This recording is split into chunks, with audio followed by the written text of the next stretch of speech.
Our theme for this week is Midwives of a Movement.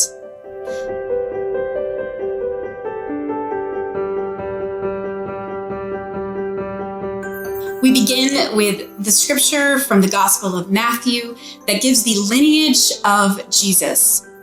And one thing that you'll notice as you read through this list, as you read through the rest of the scriptures as well, is that there aren't very many women on this list. Although scripture was written across hundreds of years in multiple languages, across multiple cultures, all of them had one thing in common.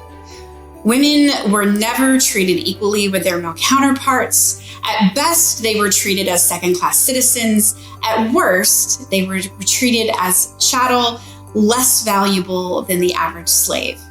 Because of this theme of patriarchal cultures being the norm in the times in which scripture was written, we frequently don't find names of women, even women who play a prominent part in the story. Even though the Midrash gives a name to Noah's wife, if you read the text in Genesis, you're not going to find a name for her anyplace in there. Even though she's mentioned several times, she's never deemed important enough to get a name.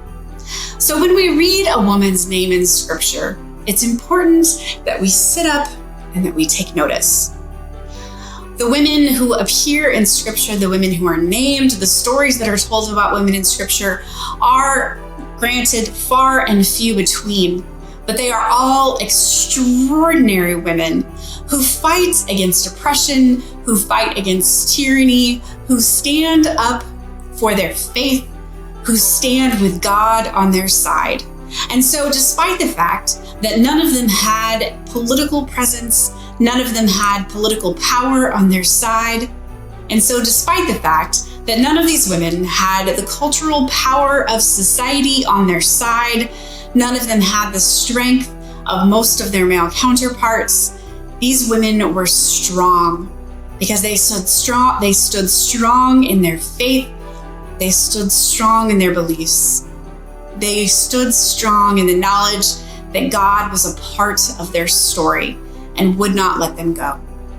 This week, we will explore stories of women who were courageous, who were brave, who stood up to tyrants, and who defied all cultural expectations that were placed upon them.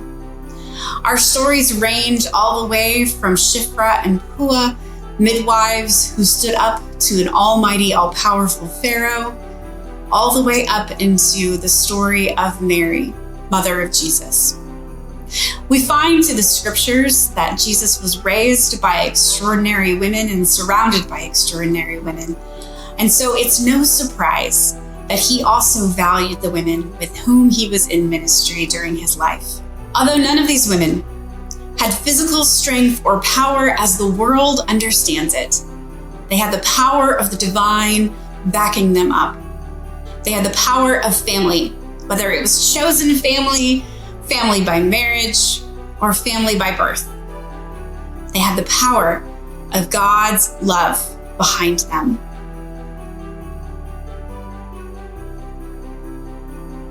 I hope that you will explore these themes of women who stood up to oppression, who stood up to oppressors throughout this week, of women who were brave, of women who were strong, of women who became unlikely heroes in God's great story, even as we weave the narrative that leads us towards the manger in Bethlehem.